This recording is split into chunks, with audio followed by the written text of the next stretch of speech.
Welcome friends, आज हम लोग डिस्कस करेंगे common size balance sheet.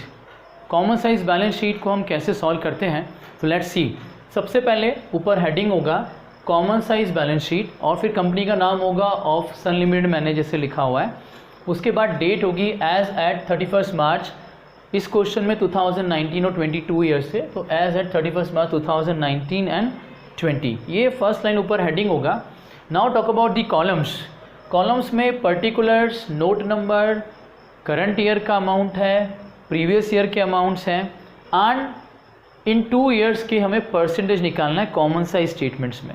Common size statements में हम इन दोनों कॉलम के इंडिविजुअल परसेंटेज कैलकुलेट करते हैं। जैसे करंट ईयर की वैल्यूज़ हैं, तो ये करंट ईयर की सारी वैल्यूज़ के परसेंटेज इस कॉलम में निकलेंगे एंड प्रीवियस ईयर की वैल्यूज़ के परसेंटेज इस कॉलम में निकलेंगे।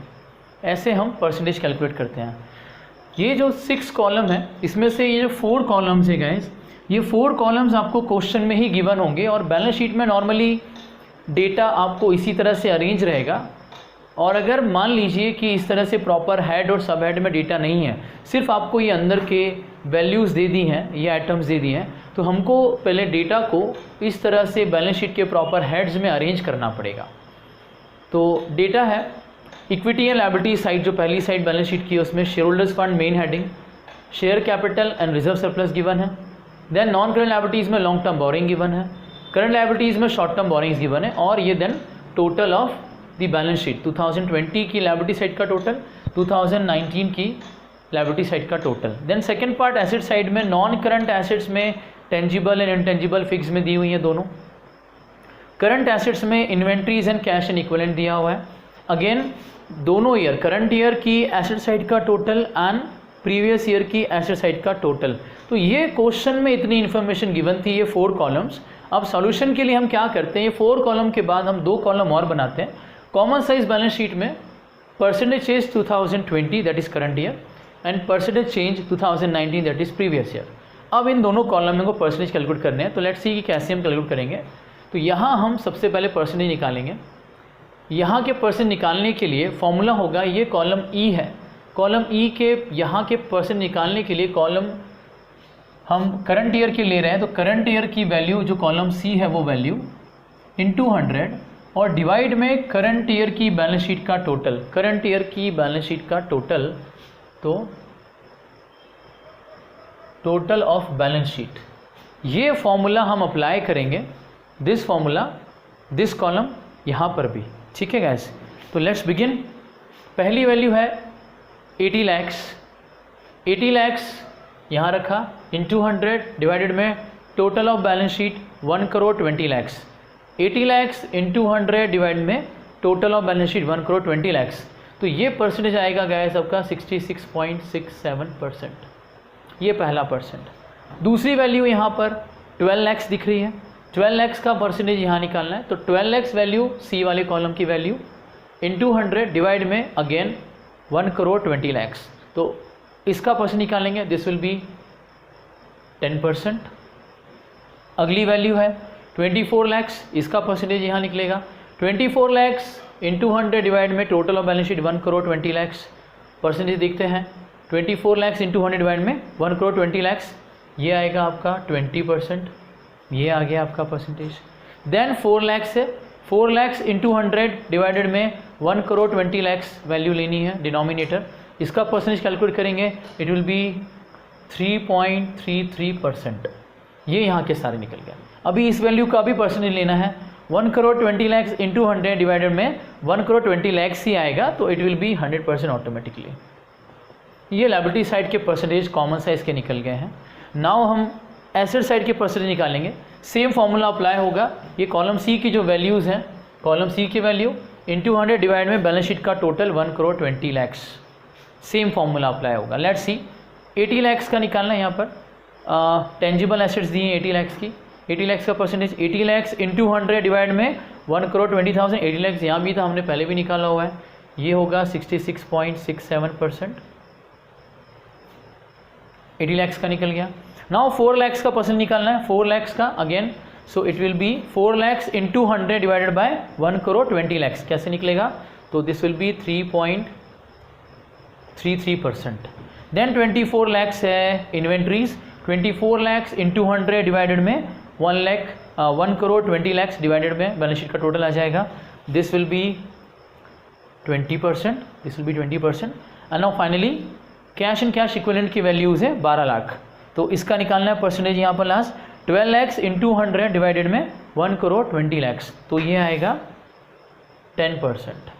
फिर से यहाँ पर टोटल का परसेंट निकालना है, तो total 1 crore 20 lakh into 100 divided by में total of the balance sheet which will be 100%। ये हो गया आपका। तो दिस इज करंट ईयर के कॉमन साइज के परसेंटेज हमने निकाल लिया। Now will talk about the percentage of previous year. यहाँ पर भी हम सेम फॉर्मूला यूज़ करेंगे, बट यहाँ पर कॉलम चेंज हो रहा है।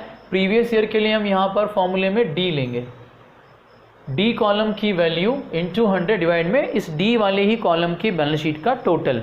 लेट्स सी, तो सबसे पहले है 60 lakhs, 60 lakhs into 100 divided by में total of balance sheet 1 crore है। सॉल्व करेंगे इसको, विल बी गेटिंग 60%। 8 लैक्स का निकालना है, 8 लैक्स इंटू 100 डिवाइडेड में total of balance sheet 1 crore, it will be 8%, it will be 8%। 20 lakhs का निकालना है, 20 लैक्स इंटू 100 डिवाइडेड में total of balance sheet 1 crore, it will be 20%, it will be 20%। Then 12 lakhs का निकालना है, 12 lakhs into 100 divided by total of balance sheet, ये आएगा आपका 12%। फिर हम टोटल का भी परसेंटेज निकालेंगे, 1 crore into 100 divided by 1 crore, तो this will be 100%, this will be 100%। Now remaining part इसका निकालते हैं। 60 लाख का परसेंट निकालना है, 60 लैक्स इंटू 100 डिवाइडेड में total of balance sheet 1 crore, this will B 60%। 12 lakhs का परसेंट निकालना है, 12 लैक्स इंटू 100 डिवाइड में total of balance sheet 1 crore, it will B 12%। 20 lakhs का निकालना है, 20 लैक्स इंटू 100 डिवाइड में 1 crore, this will be 20%। And the last 8 lakhs का निकालना है, 8 लैक्स इंटू 100 डिवाइड में 1 crore, this will be 8%। And finally total का भी परसेंटेज हमने जैसे अभी तक निकाला है, 1 करोड़ इंटू 100 डिवाइड में total of balance sheet 1 crore, it will be 100%। तो गाइज ये है common size balance sheet. CBSE board exam में 12th की क्लास के बोर्ड एग्जाम में इस टॉपिक से भी अगर क्वेश्चन आता है तो this will B of 4 marks question, 4 number का एक क्वेश्चन रहेगा। एंड ये 4 कॉलम आपको ऑलरेडी क्वेश्चन में गिवन होंगे। जस्ट आपको इंश्योर इतना करना है कि ये जो पर्टिकुलर कॉलम की जो वैल्यूज़ दी होंगी, चीज़ें दी होंगी, ये क्या इस प्रॉपर मेन हेडिंग्स और सब हेडिंग्स में है। अगर ये प्रॉपर मेन हेडिंग सब हेडिंग में नहीं होगी, इसको अरेंज करना होगा। नॉर्मली अरेंज दिया होगा तो जैसा दिया वैसा हम ये चारों कॉलम क्वेश्चन से एज इट इज़ लिख लेंगे, और हमको सिर्फ ये 2 कॉलम के परसेंटेज निकालने हैं। उसके लिए भी बड़ा सिंपल सा एक फॉर्मूला है, ये फॉर्मूला लगाना है कि जिस वैल्यू का परसेंटेज निकालना है वो वैल्यू हम लेंगे इंटू 100 और डिवाइड में उसी कॉलम का जो भी बैलेंस शीट का टोटल होगा वो टोटल हमको डिनोमिनेटर में यहाँ पर डिवाइड में रखना है। So will be this one. Again फिर से एक और चीज़ वेरी इंपॉर्टेंट, ये 4 मार्क का क्वेश्चन है, स्टेप मार्किंग होती है, हर चीज़ के मार्क्स मिलते भी हैं और हर चीज़ के मार्क्स कटते भी हैं। तो यहाँ जो फॉर्मेट में पहली चीज़ ऊपर लिखी है पूरी लाइन, जिसमें कंपनी का नाम और कॉमन साइज बैलेंस शीट और यहाँ पर डेट भी लिखी है, ये पूरा लिखना बहुत कंपलसरी है। अगर ये नहीं लिखा है तो आपका यहाँ पर फॉर्मेट का 1 मार्क्स कट जाएगा 4 में से। ये जो कॉलम जैसे बने हैं प्रॉपर, इनको हमने ऊपर लेबल दिया है, हेडिंग दिया है, तो ये हेडिंग भी अगर आपने कॉलम्स की अगर नहीं लिखी, सिर्फ कॉलम ऐसे खींच दिए और आपने वैल्यू लिख के पूरा सॉल्व कर दिया, पूरा सॉल्व अगर सही भी होगा तो भी आपका फिर वो इनकम्प्लीट फॉर्मेट के नाम से 1 नंबर आपका कट जाएगा 4 में से। सीबीएसई साफ साफ कहता है कि अगर इनकम्प्लीट फॉर्मेट होंगे तो जितने भी मार्क का क्वेश्चन होगा उसका 25% फॉर्मेट इनकम्प्लीट होने का कटना चाहिए बच्चे का। तो कोशिश करें कि आप ये सारी चीज़ों का ध्यान रखते हुए, बहुत ज़्यादा टाइम आपको लगेगा नहीं, कुछ सेकंड्स का ही ये काम रहेगा आपका हेडिंग और फॉर्मेट का, तो कुछ सेकंड्स के चक्कर में हम अपने नंबर ना गंवाएं। तो पूरे फॉर्मेट और कॉलम्स का ध्यान रखते हुए, इनको रीअरेंज करते हुए और प्रॉपर कैलकुलेशन करते हुए, बिल्कुल भी ओवर राइटिंग भी ना करें। ओवर राइटिंग में टीचर को समझ नहीं आएगा कि वो 6 है या 8 है, ठीक है, 3 है या 5 है, तो ओवर राइटिंग में कन्फ्यूजन 0 है या 8 है, तो ओवर राइटिंग भी अवॉइड करें बिल्कुल। अगर कुछ गलत हो जाता है, कुछ भी गलत हो जाता है, तो अगर कोई वैल्यू गलत हो जा रही तो कट करके आप अलग से वहाँ लिख दो, कट करके अलग से वैल्यू लिख दोगे वो चलेगा। उसी के ऊपर ओवर राइटिंग करने से वो कॉपी चेक करने पर टीचर को अगर समझ में नहीं आएगी वैल्यू, तो मे बी कि वो आपका गलत हो सकता है। तो हर एक आधा नंबर बचाते हुए हम क्वेश्चन सारे सॉल्व करेंगे guys. So that's it from my side today. आज के लिए इतना ही। अगले वीडियो में इस चैप्टर के हमारे चारों टॉपिक कंप्लीट हो गए हैं। अगले वीडियो में हम अगले चैप्टर के किसी नए टॉपिक के साथ दोबारा मिलेंगे। तब तक के लिए take care, thank you very much.